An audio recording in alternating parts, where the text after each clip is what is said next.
केंद्रीय निर्वाचन आयोग ने सोमवार को मध्य प्रदेश समेत देश के 5 राज्यों में चुनाव की तारीखों का ऐलान कर दिया है। इसके साथ ही मध्य प्रदेश में भी आचार संहिता लग गई है। बता दें आपको कि जो चुनाव प्रक्रिया संपन्न होने तक प्रभावशील रहेगी। चुनाव आयोग द्वारा 21 अक्टूबर को चुनाव की अधिसूचना जारी कर दी जाएगी। वहीं उम्मीदवार 30 अक्टूबर तक नामांकन पत्र दाखिल कर सकेंगे। 31 अक्टूबर को स्क्रूटिनी की जाएगी और उम्मीदवार 2 नवंबर तक अपना नामांकन वापस ले सकेंगे। वहीं 17 नवंबर को वोटिंग होगी। चुनाव आयोग के अनुसार 3 दिसंबर को नतीजे जारी किए जाएंगे और 5 दिसंबर तक निर्वाचन की प्रक्रिया पूरी कर ली जाएगी। चुनाव के ऐलान के बाद मध्य प्रदेश भाजपा अध्यक्ष बी डी शर्मा ने पत्रकार वार्ता कर सरकार की उपलब्धि बताई। कांग्रेस को जमकर मुख्यमंत्री शिवराज सिंह चौहान ने भी चुनाव आयोग का धन्यवाद कहा और कांग्रेस की सूची पर सवाल खड़े कर दिए। We now will come to the schedule which you are awaiting.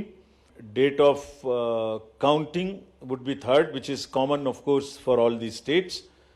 In Madhya Pradesh, this coincides with the second phase of Chhattisgarh, and date of poll would be 7th November. So, first Mizoram and the first phase of Chhattisgarh, then second phase of Chhattisgarh, and one phase in Madhya Pradesh. And the entire election process would be complete by 5th of December. So this is what is the schedule. And again, I request all of you, through all of you, to all the voters to please come and exercise in the festival of democracy in a true sense. Thank you very much. चुनाव आयोग को धन्यवाद। लोकतंत्र का महापर्व है चुनाव। जनता भी बढ़ चढ़ कर भाग ले, क्योंकि चुनाव के माध्यम से ही वो अपनी अगली सरकार चुनेगी जो मध्य प्रदेश का भविष्य बनाएगी। इतनी बात मैं जरूर कहूंगा कि मध्य प्रदेश शालीन प्रदेश है, अपवाद छोड़कर मर्यादाओं का पालन करता रहा है, इसलिए राजनीतिक प्रतिद्वंदिता अपने स्थान पर है।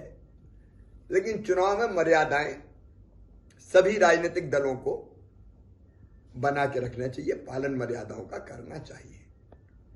भारतीय जनता पार्टी चुनाव के लिए पूरी तरह तैयार है। हमारे पास अद्भुत नेतृत्व है प्रधानमंत्री नरेंद्र मोदी जी का। मोदी जी मध्य प्रदेश के दिल में है, जनता के दिल में है, और केंद्र और राज्य सरकार की कल्याणकारी योजनाओं ने समाज के हर वर्ग की जिंदगी बदली है। और विकास के कामों का तो रिकॉर्ड है मध्य प्रदेश में, पैसे की कोई कमी नहीं रही। तो विकास और जन कल्याणकारी कामों के कारण माननीय प्रधानमंत्री जी का नेतृत्व, नड्डा जी हमारे अध्यक्ष है सबसे बड़ी पार्टी के, उनका और हमारे गृह मंत्री श्रीमान अमित शाह जी का हमें मार्गदर्शन मिल रहा है। कार्यकर्ता कमर कस के सब मैदान में है, प्रदेश अध्यक्ष और बाकी पूरी टीम काम में लगी हुई है।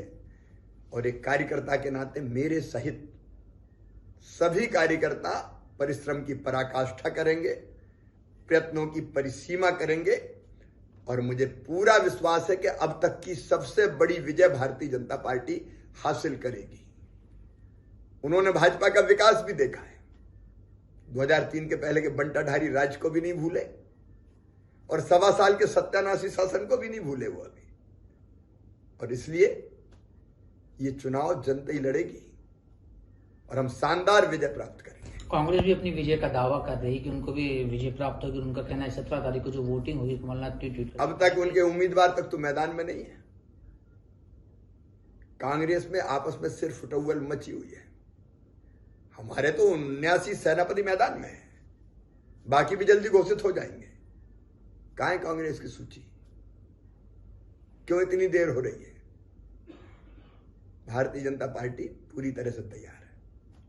किस बात की उम्मीद आपको ज्यादा लग रही है चुनाव में, जनता किसके साथ है? क्योंकि आपके एक स्कीम अभी जो जिसको मास्टर स्ट्रोक भी आप के इधर से बीजेपी के लोग कह रहे थे, लाडली बहना स्कीम, जिसको आप उम्मीद भी है बीजेपी के साथ। प्रधानमंत्री जी का नेतृत्व, विकास और जन कल्याण, लेकिन अलग अलग वर्गों का कल्याण की जो योजना है हमारी, लाडली बहना भी अत्यंत प्रभावी योजना है जिसने महिलाओं की, बहनों की, बेटियों की जिंदगी बदल दी है।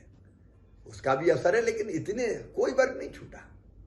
गरीब हो, किसान हो, माताएं हो, बहनें हो, नौजवान हो, बच्चे हो,